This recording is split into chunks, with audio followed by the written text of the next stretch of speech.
بسم اللہ الرحمن الرحیم۔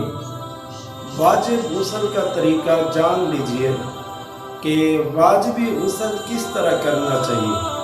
بعض جوان حضرات، جوان بھائی شرم محسوس کرتے ہیں ایسے طریقوں کے پوچھنے کے بارے میں۔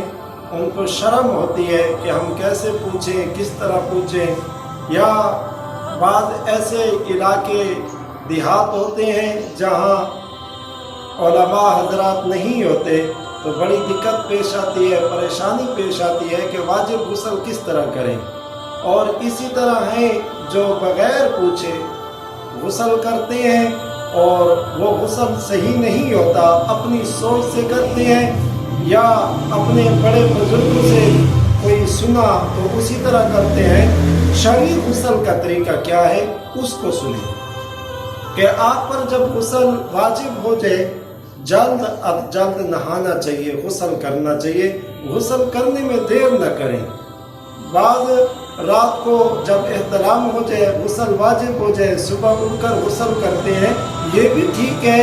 اگر بہتر طریقہ تو یہ ہے کہ اگر ہو سکے تو جلد اٹھ کر پاک ہو جائے۔ اور ایک حدیث میں آتا ہے کہ جو اللہ تعالیٰ سے قیامت کے دن جلد ملاقات کرنا چاہتا ہے اس کو چاہیے کہ جب غسل واجب ہو جائے تو جلد پاک ہو جائے۔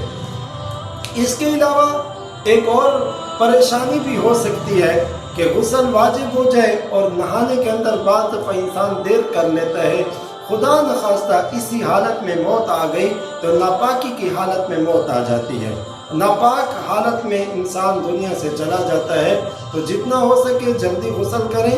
شرعی غسل کا طریقہ یہ ہے، سماعت کیجئے کہ جب غسل واجب ہو جائے تو سب سے پہلے اپنے ہاتھ دھوئیں اور اس کے بعد جو وضو ہے، وضو کا طریقہ اسی طرح وضو کریں۔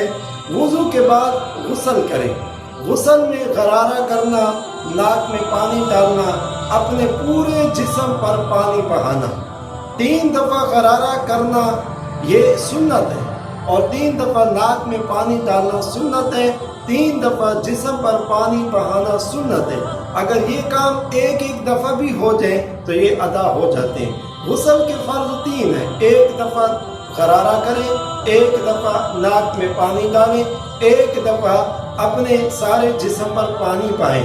اگر پانی کی قلت ہے، پانی زیادہ ہے تو ان سنتوں کو بھی ساتھ زندہ کر دیں۔ ہاں، روزے کی حالت میں ہے، جیسا کہ پہلے بھی آپ کے پاس ایک کلپ پہنچ چکا ہے کہ اس کے اندر میں نے کہا کہ روزے کی حالت میں نہ غرارہ کرے، نہ ناک میں پانی ڈال کر پانی کو اوپر کھینچے۔ پانی صرف ناک میں ڈالے، کھینچنا منع ہے۔ اسی طرح روزہ نہیں تو غرارہ بھی کر سکتا ہے، ناک میں پانی بھی ڈال سکتا ہے اور اس پانی کو اوپر کھینچے اور 3 دفعہ اپنے جسم پر پانی بہے۔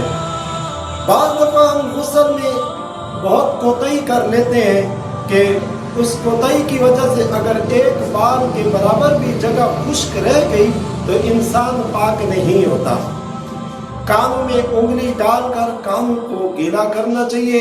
اسی طرح ناف کے اندر انگلی ڈال کے ناف کے اندر پانی پہنچانا چاہیے۔ بغلوں کے اندر ہاتھ ڈال کر بغلوں کو بھی گیلا کرنا چاہیے۔ اگر ایک بال کے برابر خشک جگہ رہ گئی تو وضو نہیں ہوتا۔ بعض دوست ہیں وہ پوچھتے رہتے ہیں کہ اگر ہم وضو نہ کریں اور غسل کرنے جاتے ہی تو کیا غسل ہو جاتا ہے؟ غسل ہو جاتا ہے۔ اور بعض ساتھی پوچھتے ہیں کہ ہم پہلے غسل کرتے ہیں، بعد میں ناک میں پانی ڈالتے ہیں، غرارہ کرتے ہیں، کہ غسل ہو جاتا ہے؟ اس طرح بھی غسل ہو جاتا ہے، لیکن یہ سارے غسل خلاف سنت ہیں۔ آپ صلی اللہ علیہ وسلم نے جو غسل کا طریقہ سکھایا، بتلایا، جو کتابوں میں آیا وہ یہ ہے کہ سب سے پہلے ہم وضو کریں، وضو کے بعد غرارہ کریں اور غرارے کے بعد ناک میں پانی ڈالیں، پھر سارے جسم پر پانی بہائیں۔ یہ سنت کے مطابق غسل ہے، جو کتابوں میں، شرعی کتابوں میں آیا یہ اس کے مطابق غسل ہے۔